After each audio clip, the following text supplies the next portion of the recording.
भारत में manufacturing sector का magic देश की अर्थव्यवस्था और शेयर बाजार को गति देने का काम कर रहा है। मैन्युफैक्चरिंग सेक्टर में आई तेजी के असर से बीते एक साल के दौरान निफ्टी इंडिया मैन्युफैक्चरिंग इंडेक्स 20% से ज्यादा बढ़ गया है। इसमें सबसे बड़ा रोल ऑटो सेगमेंट का है, लेकिन इसके अलावा capital goods, health care, metal और mining, chemical, oil gas, consumer fuels, consumer durables और कपड़ा शामिल है। मैन्युफैक्चरिंग की इस तेजी का असर भारत की आर्थिक ग्रोथ में भी देखने को मिलेगा। अनुमान है कि 2032 तक भारत की जीडीपी करीब 7,903 अरब डॉलर तक पहुंच जाएगी, जिसमें मैन्युफैक्चरिंग सेक्टर का योगदान करीब 1,700 अरब डॉलर होगा। 2021-22 में भारत की जीडीपी 3,174 अरब डॉलर थी, जिसमें मैन्युफैक्चरिंग सेक्टर का योगदान करीब 500 अरब डॉलर था। यानी अगले 10 साल में जीडीपी अगर दुगनी होती है तो मैन्युफैक्चरिंग सेक्टर की ग्रोथ 3 गुना हो जाएगी। भारत की बढ़ती मैन्युफैक्चरिंग ताकत कुछ और उदाहरणों से समझा जा सकता है। 2022 में मैन्युफैक्चरिंग निर्माण कंपनियों का रजिस्ट्रेशन अनुपात 2018 के 22% से बढ़कर 28% हो गया है।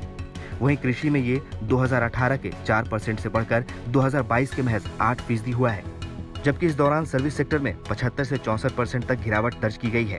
इसी तरह मैन्युफैक्चरिंग सेक्टर में एफडीआई 2011 के 5 अरब डॉलर से बढ़कर 2022 के करीब 16 अरब डॉलर हो गया है।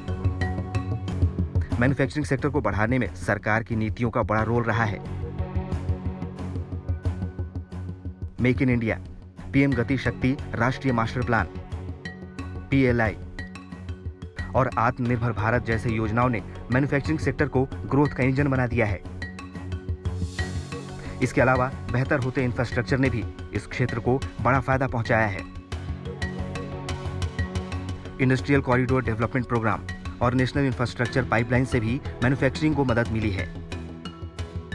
लेबर और टैक्स ने भी भारत को मैक्सिको और चीन जैसे मैन्युफैक्चरिंग हब को चुनौती देने लायक बनाया है।